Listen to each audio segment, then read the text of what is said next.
I listen to 3345 West on Flirt FM. Ciao Joe Kelly, you're the best of the West. I listen to 3345 West on Flirt FM. I like the electronic sound. Ciao. I listen to 3345 West on Flirt FM. I love the electronic sound. I listen to 3345 West on Flirt FM. Joe plays a great range of tunes. He really has his finger on the pulse. Keep her lit. 3345 West on Flirt FM. You're the best of the West. Keep her lit. I love the electronic sound.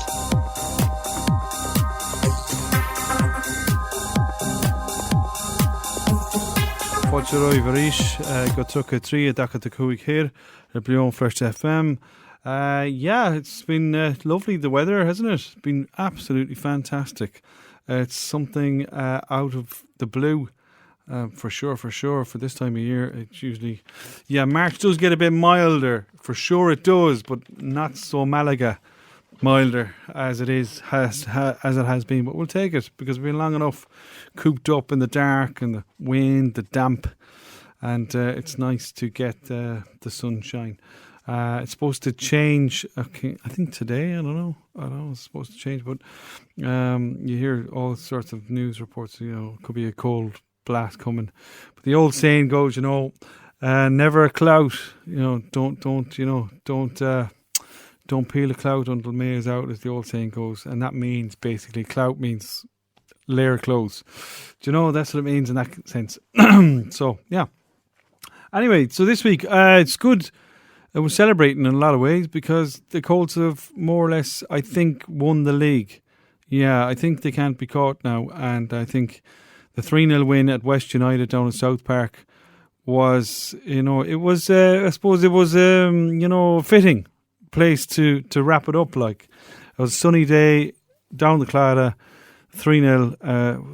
It was really, really, really nice. It was really, really nice to get it done that way, and so roll on, I suppose, roll on Division 1. And there's a cup as well, Divisional Cup, see what happens there. Hopefully they win that as well, and it'll be the double. It'll be great. It'll be great to win the double, the Divisional double.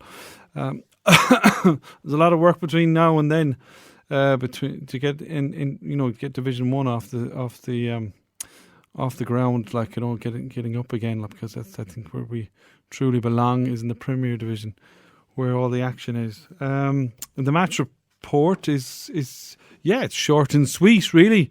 You'd have to have been there, It was a 3-0 win. Jerban got his 9th goal of the season with a penalty, and then soon after the second goal came, it was a unusual goal, really. Adam Campbell scored direct from a corner, and I hadn't seen a goal like that since maybe Ireland versus Northern Ireland back in 1991, I think, where they scored direct from a corner. Stephen Staunton scored direct from a corner that day. So you don't often see that. And then, of course, near the end of the game, Stephen Gilmore finished off with a nice third. So that was it. That was all wrapped up. A draw in Oranmore and a win down in South Park. Maybe enough. They're 10 points clear. And I don't think they can be caught with I think, about 4 games left. And I think, it looks like NUIG have the first league title in God knows how long. I'm not going to go through the stats right now. And also, I have an interview this week. It's a very important interview. Could be controversial in a lot of ways, actually. But nonetheless, it's nice to really touch base with the thespians of this country. And I was honoured enough to interview Mr. David Murray, who starred in Batman Begins, G.I. Joe. If anyone remembers that film, I'll admit I haven't seen it, because I don't really watch kind of those type of films, Marvel and that. Like, I'm not a big Marvel man. I think Batman as far as I go, but he was also in a lot of Irish productions, very good Irish productions down the years, such as Veronica Guerin, Cowboys and Angels. Flick was the film, his first film, and the Flick was a very kind of, it was a noir counterculture kind of film made in Dublin during the 90s, and it was a very good film. It was understated, in a lot of ways. He was also in The Honeymooners, which is another film, an Irish film that I got through the Irish, and it was the Irish Times, I think. They sent it out one Sunday. But it was on TV as well. It's actually quite funny. It's quite a funny film. But Irish films, he did say in the interview that not enough people watch Irish films and that there. And it's kind of sad in that way, because Irish films can be quite charmful and quite funny in a lot of ways. Like films like that, like Flick, I suppose, at its moments, albeit it's a dark kind of, scope on counterculture in Ireland during the 1990s. But it's just it's a window in time when you see that film, see how much the country, has changed a huge amount to a degree. Like, the smoking in pubs, or I suppose they were smoking something else, but not my scene. But, it's the sociological perspective that I would see that film that is kind of more or less a benchmark of what youth did in Ireland during that time and how carefree it was. It was very much carefree, and there was an abundance of everything, really. When you think about it, like the punt was still in, so going for the pints and whatnot wasn't a big, it wasn't a big thing, to go for a couple of pints and and whatnot. These days it costs a lot of money, to go for a few pints actually in the pub. So all those things are, they're in that film, and if they've seen it, they've taken a lens right in time. In kind of mid-90s, late 90s kind of Ireland, in urban Ireland, and seen the habits and whatnot, and the carry on and the goings on of how counterculture kind of survived, and a lot of ways thrived too. So yeah, well, I'm going to push on with the interview. It was a pleasure to interview him. To be honest, he's based in Cork these days. He's based in Cork. He's working with Pat Short at the moment, but I let the interview do most of the talking. And with that, without further ado, please, this is the interview with Mr. David Murray. How are you doing? I'm great. How are you? I'm not too bad. Yeah, I'm not too bad. I can't complain, Just thankfully. saying to me there? I didn't hear you properly. What were you just saying to me there? I didn't hear you properly. What? This is Joshine. Yeah, Joshine would be my DJ name, You're in Dublin all the time, I take it. No, I'm in Galway. Oh, Galway. One of my favourite places in the world. How's Galway these days? It's good now. It's not too bad. Well, I've seen it in better days, Dave, to be honest, in terms of economic activity, but it's not bad as always. A nice wee town, quiet wee town. Oh, I love Notting's is my favourite. And the chipper down the end, fish chips, the bottom of Shop Street. McDonough's, yeah. That's called McDonald's. Yeah, you played a role there when you were in Jack Taylor. You were a professor in it, weren't you? Yeah, I did Jack Taylor. I've done something else. Oh, I did a play there as well in Galway. Yes. And I used to visit the Druid actors a lot, so I'm very familiar with Galway. But yeah, yes. In a couple of years now, I'll be going down to the Fla. Oh, very good. Which is in June or July or something like that. Yeah, around then the Fla would be, yeah. So what's this you got going, Joe? Is this your own channel? This is my radio show. Well, I'm with Flirt FM, but of course, I have my own channel on YouTube that I make music on. And brilliant. And how long have you been doing that? I suppose making tunes and DJing. I've been DJing since I was 15, and making tunes, I've been doing that for the last 3 years, I suppose, so. Always been a dream of mine to be a DJ. Really? Always on the radio, that is. Yeah. Always been a dream of mine. It sounds like the most perfect job to have. Well, Jesus, a lot of work in it, David. Just sit down, and talk. No, it's give your opinion on stuff. Well, there's a lot of work. There's a lot of research in it. It's not as cut and dry as we think. I know it's a great job in terms of if you have a bank of knowledge, from life. And learning, that it's great. It's a great place to transubstantiate that, and go with. So, are you mainly dealing with people in the music business? I do. Or do you play music by mates of yours, or wider scheme? Well, I play music, I suppose. I haven't been that fortunate to get out and about and play music as I used to. Truth be tell, David, but I want to. Yeah, I'd like to play again. I just kind of, I make the tunes and I play more online. But I mean, I do miss the live performance. So you haven't had that hit yet. I haven't had the which? The hit. I have had the hit in the past. Oh yeah. Oh, have you? Oh yeah. God, yeah. Yeah, it was great. I was in a band called the Nine Wazzies from Bonya. What a name. Yeah, Nine Wazzies from Bonya, Nine Wasps from well, we were number 10 all-time best Irish albums. Very good. Number 10. Yeah, so we weren't too bad. No, that's decent. Gimmicky kind of band. It's all your stuff dance.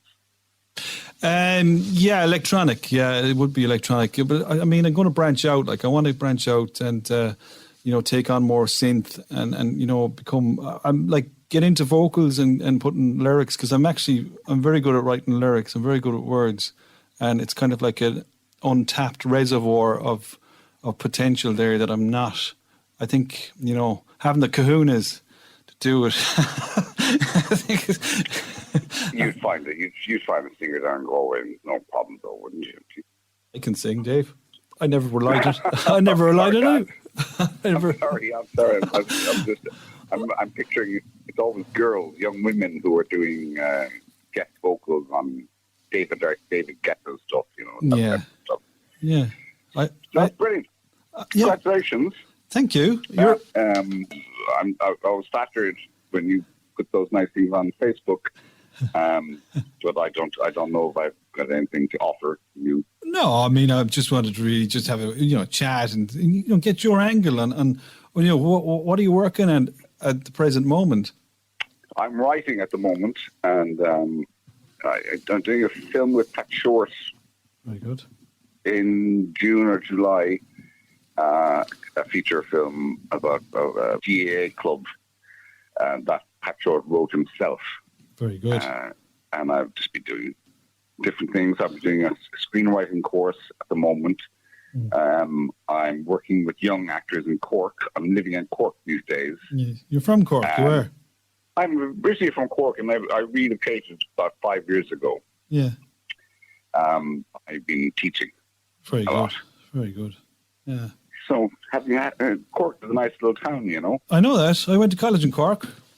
Did you? Where in UCC or? UCC, yes. In UCC, I went to college in UCC. Oh, what did you do? I did geography, so I did. I was in the old, what's it called? The dairy building, the creamery building, the old creamery building there. I was there. Priory?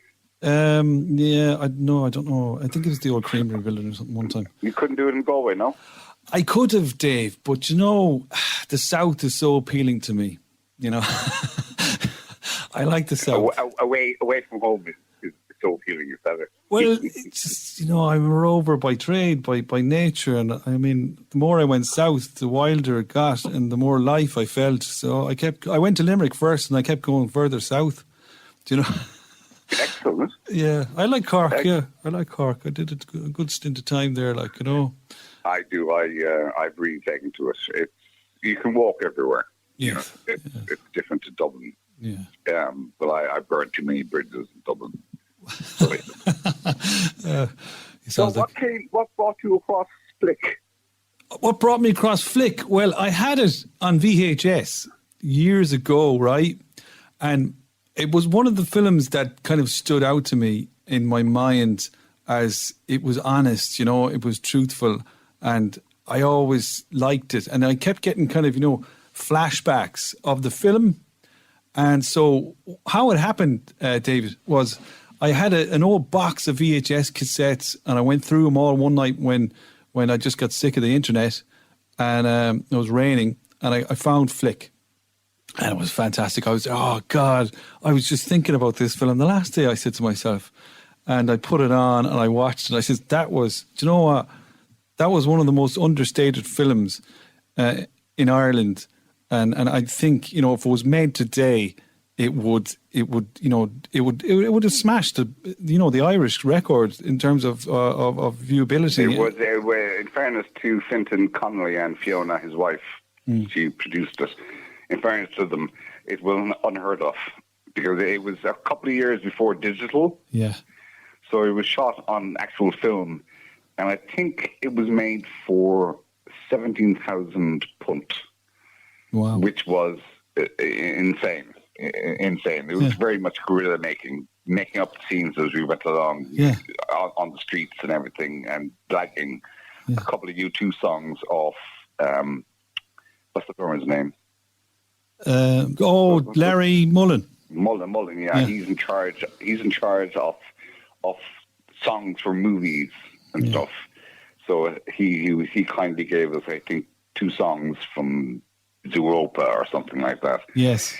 And so people did us loads of favours, and it got cinema release. It was released in the cinemas. So in fairness to Fintan, he was quite prolific at the time. He was a documentary maker and a mad hash smoker. And so he basically attracted all these people who love smoking hash.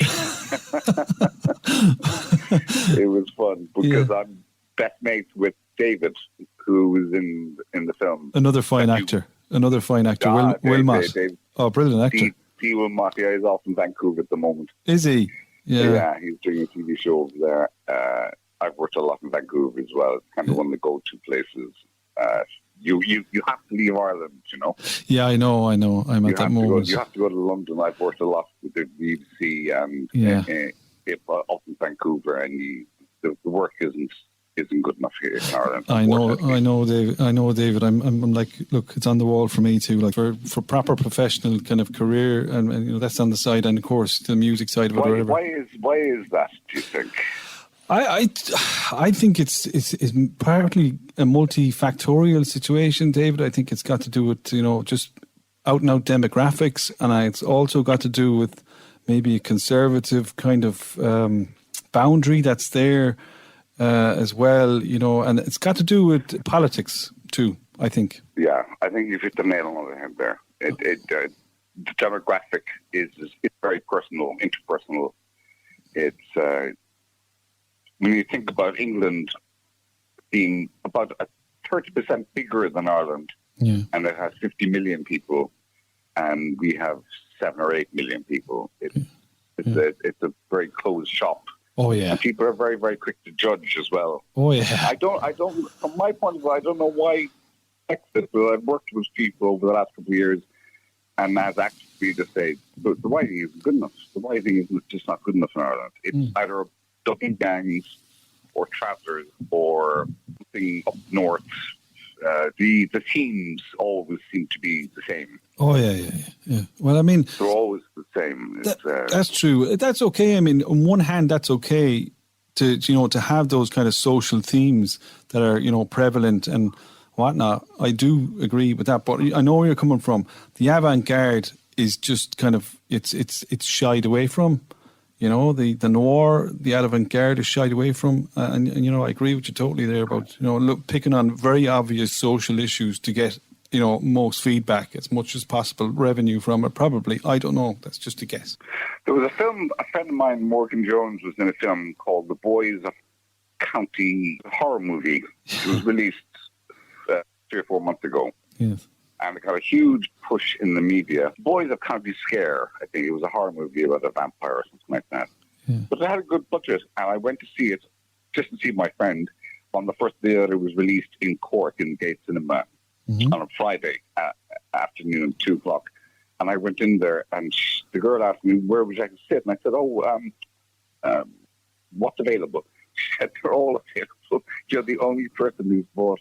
I said, are you joking me? Oh, she said, nobody goes to see Irish films. That's terrible. No one goes to see Irish films. So I sat in the cinema on my own on its opening day in Cork. Yeah. It's terrible. Yeah. It's a pity, because Irish films have a certain charm to them, I think, and it's, I think Flick had it. Flick had it, I think, definitely. And Veronica Guerin, although it was very, kind of, biographical in a lot of ways, but I think Honeymooners had it, and Cowboys and Angels had it as well. I think that they had the charm of what Ireland was really about, that the kind of the middle. You have done your research, haven't you? I watched all those films. You always play. You always seem to play. I think it's only lately you're starting to play the good guy. You always seem to play the nefarious kind of anti-hero. I don't know actually. I was doing a thing I was doing Silent Witness in London with Thaddeus Sullivan. And he said, Dave, you have to understand, you're a villain. You play villains. And I just don't think, Amber, where I was supposed to be a good person, but it didn't really work. And he just said, you're a villain, Dave. Just focus on being the baddie. And I said, they're more fun. As it's the cliches, they're more fun. Yeah. Well, they have more theatrical kind of, I would say, capital in a lot of ways because they're going to do something, Well, baddies don't really have to do much. No, just don't smile. Yes. Just and let the writers and the cameramen do everything else. Yeah, just scheme and act. It's easy. Squint your eyes a little bit, and you get away with it. I meant to ask you as well about Batman Begins. That was some cast. Wow! I mean, it must have been a great experience working with all those very fine, big actors, big names. It was great. I'd say. Where did we do that? Oh, it was 2005. I think it was somewhere in England. I had long hair in that, and then I had to go back and do. So I did this Martin McDonagh short film, 6-shooter, and I couldn't cut my hair, so I played a doctor with long hair, and I was always regretting that. Yeah. But I had to keep it long for Batman Begins because they cancelled my original day, so I ended up getting paid twice. So it was a really good financial thing. Good turn. And I was in LA a couple of months later, and I said, "Oh yes, I'm in the new Batman movie." And they asked me, one of the agents or whatever, who you play. I said, "He's called JT." And then they came out that I was Jumpy Thug. Jumpy Thug, yeah. But I made I made the trailer. Yeah. So it wasn't like I could pretend I was in a Batman movie. Everybody sort of recognized me from that. It was great though. I mean, oh yeah, she's a great accolade. Batman it's like everyone loves Batman. So I mean, it's great. It's great to be part of that. But you weren't the only Cork man on that cast. No, Killian was on that. You know Killian? You know what? I don't know Killian. I know his sisters. Okay. And my brother owns a shop in Cork near Killian's parents' house. Yeah. So Killian pops into the local shop, which is owned by my brother. Oh, very good. And I've never met him. I met him, Davis. I met him, and I'm mortified. I met him in Amsterdam. We were in O'Reilly's bar, in the Irish bar, and I didn't know who he was at the time, but we had great crack. Me and him and his buddy. And I didn't know who he was at the time, but 2003. And he was overdoing the girl with the pearl earring, but I'd never seen him before because I didn't watch a lot of telly at the time because I was always stuck in tunes, on headphones. And we had great crack for about 2-3 hours, drinking pints. And he turned around to me at one stage, "Do you know who I am?" And I was there, "No, I don't know who you are." He said, "You're joking me." I was there, "No, I don't know." I'm not joking. So if you're talking to Killian, I don't know if you remember me or not, but tell him I apologise, right? I went home and I watched 28 Days Later. I knew who he was then, but I apologise for not knowing who he was. But I had great crack with him. He was a nice fella. Very, very nice fella. Yeah, he seems very down to earth. I'm obsessed with Jessie Buckley at the moment. Jessie Buckley. The Irish actress who was nominated for an Oscar. Okay, very good. Yes. She's from Kerry. Oh, very good. You really aren't up in your actors. No, I'm not. I'm pretending now. I'm glad you know that. But who I missed? Do you know who I missed? Do you know who I missed terribly from the screen? And I thought was a fine actor, and she seems like a lovely person. Is Kerry Condon. I haven't seen her appear in a long time. Kerry's in London all the time. Is she? Yeah, she's a great actress. Or actor. Is she Galway? No, she's Tip. She's Tipperary, I think. I think Tip or Limerick. somewhere like that. Yeah. I know Kerry. She's a gorgeous girl. Yeah. She was in 2 billboards outside. That's right. Missouri. Yeah, in Ebbing. She played the secretary. That's right. She's good mates with Martin McVeigh. She's an American now. It's years since I've seen her. Yeah. I was never the type who would socialize with other actors anyway. I would be with Dave Wilmot and most of the gang in Dublin, but at our age, we don't socialize together anymore. Yeah. We all have kids these days. Yeah, well, this is it. This is it. You have your own. It's like a job, isn't it? It is indeed. Do you have kids? I don't. Unfortunately, I don't. I never got around to it, Dave. I was too much of a rover. And I got engaged there in 2014 to a German lady. She's lovely, but careers happened and whatnot. But we didn't kind of go ahead with it at the time. My mum got sick actually at the time as well, so I came back to Ireland, and all the way, long story short, it just was the timing went against us. But we were planning on having kids then, so I'm kind of sad in a way I never got around to it. But it's still not too late, I'm still a young man. How old is a young man? Well, compared to an oak tree, I'm very young. But compared to a butterfly, I'm very old. Yeah, you sound young. You're what are you, 38, 39? Yeah, I'll take that. 42. I'm 42 as of last week, actually. 42. That's congratulations! Happy birthday! Thank you very much. Thank you very much. Descend of February or descend start of March? The middle of March. I was born the middle of March. Yeah. Middle of March. Was it Berlin that you met? No, Dusseldorf. Actually, we met in Galway, actually. That's where we met. Do you know how we met? I'll tell you how we met. She looked lost. She was with her buddy, and she was walking down Dominic Street, and I was actually going up to meet someone else from the Salt House. And I stopped, and they stopped and asked directions. And of course, I was being nice, and I told them, yeah, sure. And they said, would you show us this and show us the Áras de Gael? And I said, yeah, sure, no problem. And sure, one thing led to another. We started chatting. My mate up in the other pub was left alone, and I spent the night chatting with those two people, and then it budded from there. And we went to Dusseldorf then soon after. I went to Milan actually first, and then Fantastic. I went to What was her name? Steffi. Steffi. SFI. Yeah. Well, no, PHIE. I've worked in Berlin and Bremen, and I love German women. They are just fantastic. Yeah, very, very solid. Very solid. Yeah, but the German people have a great sense of humour. Actually, they do. They're not given credit for the sense of humour that they actually have. That's true. I'm a big fan of Germans.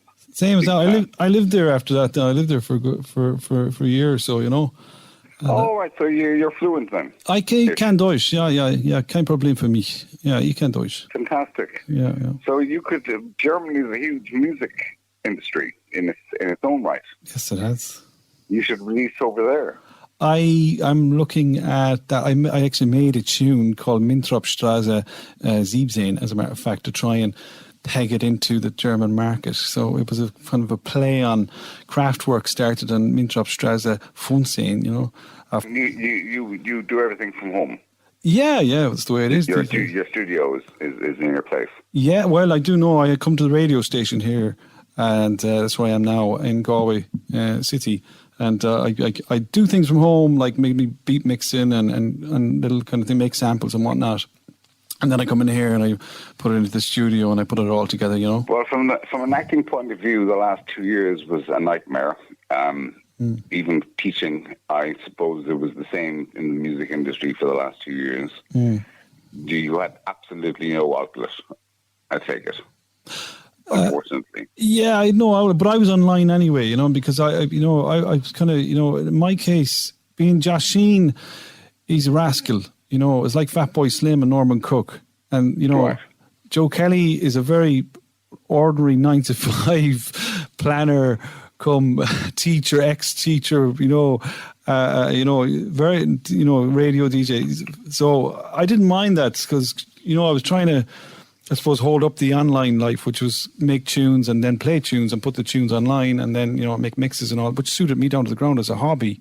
But if it ever turned into, something more, it'd be great. But we'll see what happens down the road. We don't know. But hopefully, touch wood.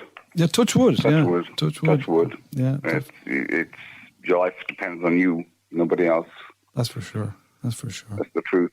It depends on you. You seem to have a good setup there. Yeah, good. It's not too bad. What hours do you do? During the week, I kind of come in maybe for 2 hours, and I have most of the work done from home, and I come in here for 2 hours and then just kind of produce it then, from right. here. So it's very part-time-ish. And what? As I said, I wouldn't be the most interesting person in the world. That's not true. I don't know what to offer.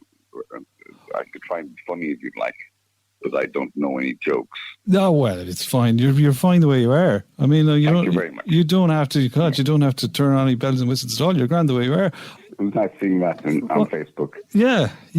It's nice to meet Jack Flinter, the real Jack Flinter. Stoner. Yeah. Yeah. What was the truth about Ireland, though? It was the counterculture in the country at the time. So I actually, there was a funny story. The film went to LA, and I think it was the European Film Awards, and they accepted Flick.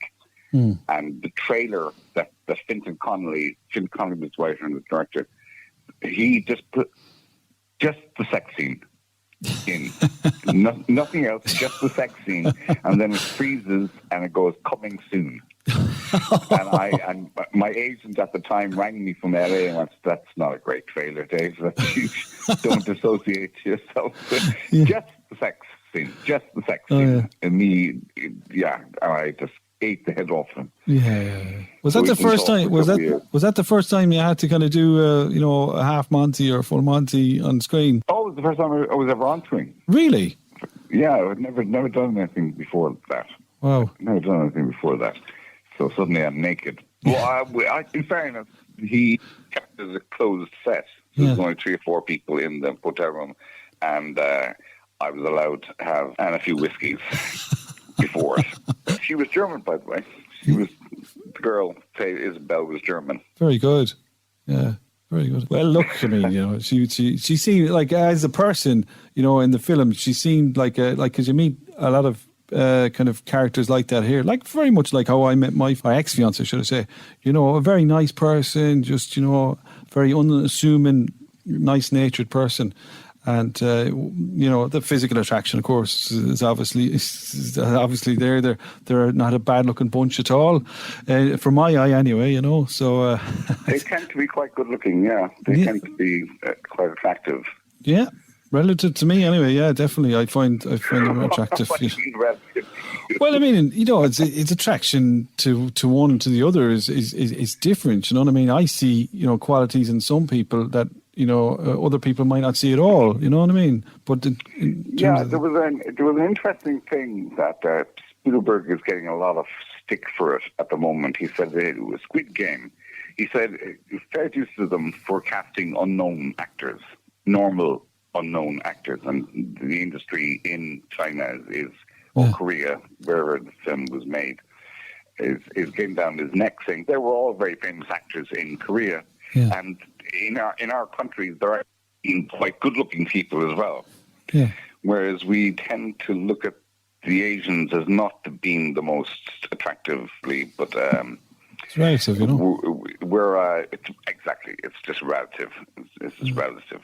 But they were quite famous actors. Just that Netflix has changed everything. Yeah. Netflix has just brought every part of it. I'm trying to watch Parasite at the moment. South Korean, I think, isn't it? I don't know. I've not seen. I've seen the the Squid Games. It was an Asian production. I don't know. Was it Japanese or Korean? I think it was Korean. Parasite won Best Film 2 years ago. Really? At the Oscars. First subtitled movie to ever win the Best Film Academy Award. Wow. So I'm trying to watch it now on one of these dodgy streaming sites. There's so many of them. Yeah, of course. I used to get about $3,000 3 times a year from Batman Begins, G.I. Joe, and then when all these streaming channels came in 10 years ago, that all ended. Yeah, unfortunately. So people illegally downloading movies spur thought to the actors who were in them. The next time you watch something for free. Well, in fairness, I paid for Flick VHS. I paid for I can't even imagine a VHS. You have a VHS. I still have one. I still have one. Do you know why? I have it as well. I have all the old MTV dance and the old football matches as well. You know, I have them all recorded, and I mean, it's like a treasure trove to me. You know. And you still have all them? I still have them. I collect them. You know, especially the MTV. I beat the dance ones.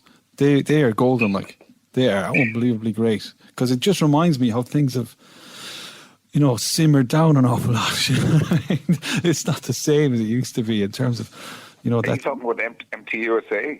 I'm talking about people going out and just enjoying, you know, dance music or electronic music, like, you know, that's what I'm talking about there. Really, I'm just saying.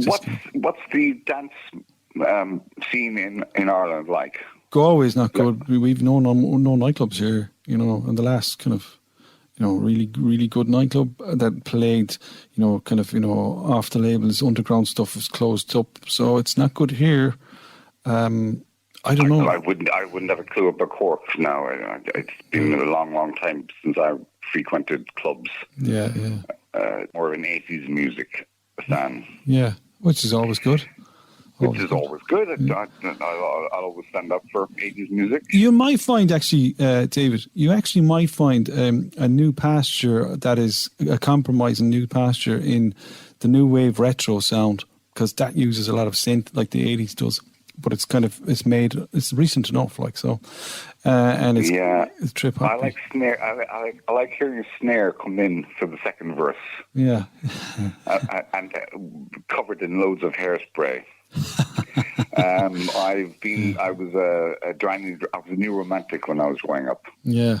Yeah. So the bleach blonde hair at the fringe. Yeah. And granny boots and. Got picked on a lot when I was a teenager. Really? But those were the great days, because I used to go to a place called Sir Henry's in Cork. Yes. Very famous club. I saw Transvision Vamp there. Wow. Yeah, and the Golden Horde were supporting them. Golden Horde were a great band. Yes, I was, and the drummer Peter Kennedy was in my band. Really? Yeah, so all the musicians played with different bands, you know, because I was in a couple of different bands with Peter Kennedy, who was the drummer. And in those days, you were either a goth, a rock and roller, a cure head, a mod, or a new romantic. Yeah. And now there's nothing. Well, yeah, you know, there's nobody's part of a gang anymore. There's no identity anymore. Monoculture. Monoculture, really, isn't it? Yeah. It's sad, it's kind of difficult. When I used to go to clubs, there was straw all over the floor, and there was gangs over in their own corner, and I loved that. Everyone, males included, were wearing makeup, eyeliner, fingernails done up to the hilt. It was a mass emasculation of testosterone. Yeah. guys sort of just finding their feminine side and putting makeup on to go out, and I loved those days. It's just gone. It's been neutralized slightly. Yeah, it has. Yeah, I think it has. I think that's, you know, it's just capitalism does that, because everyone has to kind of look a certain way to get on, and you can't be going around in Doc Marten boots and a big mohawk, you know. You're not going to get a job, you know. Yeah, that's the truth, really, isn't it? It is. It kind of is, like, you know what I mean? It frightens me that people will look up your name on social media before they give you a job. That's true. Because now, if you looked into me, Jesus, you wouldn't let me in the door, Christ almighty. You know, arrests and things, and it's just the amount of stuff people know about each other is kind of very intrusive, to be totally honest. It is a bit, yeah. It is a bit. I can agree with you there. I find Facebook is. I mean, it's a useful tool if you use it. You know when to. You know, it's like alcohol as well. You know, you kind of or something of the sort. You have to know when to leave off, like, you know, and not be in it too much. Yeah, I dip into it every now and then. Yeah. Then I dip out of it. Yeah. I've been on it now for a few weeks, and I'll probably dip out of it again for a year, type of thing. The fake news thing irritates me. Me too. It's just too much fake news, and I'm a big football man, so I just go on Google every day and check out what's happening with Liverpool Football Club, and every now and then dip into Facebook to see say hello to an old friend or something like that. Yeah, that's what I have for the tunes, and then my generation, of course, had to skirt because the economy busted. So they're all in Australia and London and wherever else in America. So it's good for that kind of contact. Yeah, totally understand. Yeah, Galway's about half the size of Cork as well, isn't it? Galway's even smaller than Cork. It's about the size of Montanati. What are you on about? So it's I'd say way more intrinsic or intrusive in Galway than it is in Cork. I don't really know many people in Cork, so to be honest. I moved off when I was 18 and I came back when I was 46, 47. Of course, yeah. So I don't know anybody in Cork. Big gap in it there, yeah. Galway, it's a grand wee town. I find it is a grand wee town, but there is that 0.5 degree of a separation. Like everyone, if you sneeze wrong, like everyone knows. So you really have to. Like natives are very watchful of how they behave. You know, natives are very watchful of how they behave because they know they don't want the neighbours talking, and rightfully so. You know, and. Of course, you know, that's just life in a small town, and that's what it is. It still is a small town. Yeah, you have to adapt to it. I did a short film in Spiddle. Where was the Blues Festival? The Blues Festival, I don't know. Maybe in Spiddle. There was a blues festival for years on the coast, Galway coast. Couldn't tell you. That little village called Probably Spiddle. No, it wasn't Spiddle. I was shooting in Spiddle, but I was also shooting in this little place that was it's where T.G. Carr is. Oh yeah, that's kind of it's more Ballinhaun. It's more kind of, you know, it's further out. It's kind of Cashla, that kind of area there. Camas, do you know? You're going that Ballyconneely? No. It was escapes me now. It was a blues festival run by Ronan Wilmot, who was David Wilmot's father. Oh, very good. He wrote. He had a festival, a blues festival in the summer there, 3 or 4 days. The Hansards, the Glens of the world would go down there for a weekend and play with the Frames and stuff, or Lovely. You know, and what the heck was the name of the village? Beautiful though. I was there last year. Yeah. Galway is stunning. It's very nice scenery, yeah. It's lovely. It was January and the weather wasn't great. Yeah. We were in Joyce country as well. Yeah. You know, really, really, really stunning. And I try and get to Galway as much as I can whenever the opportunity allows me. I just love Galway so much. Oh, well, let me know when you're coming up the next time. Sure, we can. I will indeed. Meet up and sit down, have a bit of bite to eat, and a bit of crack, you know, a bit of a chat. Yeah, I did fish and chips and nothings. That's it. Sure. That's my thing. Sure. Lovely talking to you. Hey, David, thank you very much. It was a pleasure to have you on, and please keep in touch as well. And when you're coming to Galway, by all means, let me know, and sure we'll. Thanks very much. No sure. problem really at all. My pleasure. Really my appreciate pleasure. it. You're very welcome. My pleasure. And the weather's lovely at the moment. It is, thankfully. Yes, it is, thankfully. Yeah. Yes, it is. Okay, we'll have a lovely weekend. You too, Dave. I'll talk to you soon. Thank you very much, David. Thank you. Bye-bye. Bye-bye, Joe. Bye-bye. Okay, so that was our interview with David Murray there. The stalwart of Irish cinema, you could say. There's a few kind of Irish films that are made in a certain era. and I suppose he would be a regular feature. Dave Wilmot as well, regular feature. Brendan Gleeson, I suppose, before they all, Colin Farrell the same, before they all, launched themselves onto the international film scene. And like last night, we seen the Oscars was quite a controversial moment, with Will Smith smacking Chris Rock for, he insulted his missus, like, so, there is, logic in it, but, you can't condone slapping someone, but still, you don't insult someone's missus, you know what I mean? It's not on, like, But I'm not condoning it. But if he had said something about my missus, in front of a room full of people, a very good chance I probably would have reacted the same way, or even worse. But anyway, we're going to move on. A few tunes before we all we sign out here. This is from Morgan Willis. This is called Flashlight. $45, please. I bet you're worth a lot more than that.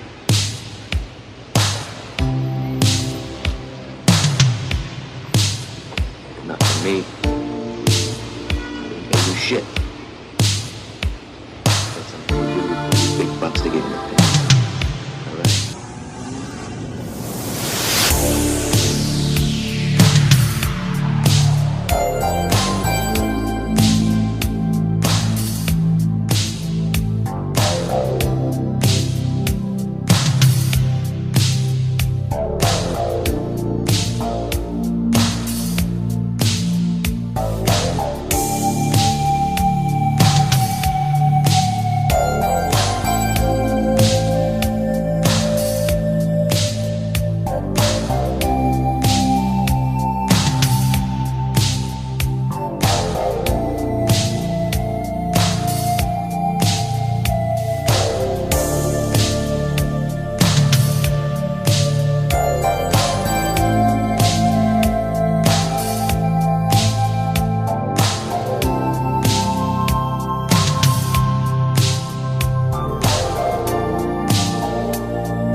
Lifelike with Miami Nice, Part 2.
So that was Lifelike with Miami Nice Part 2.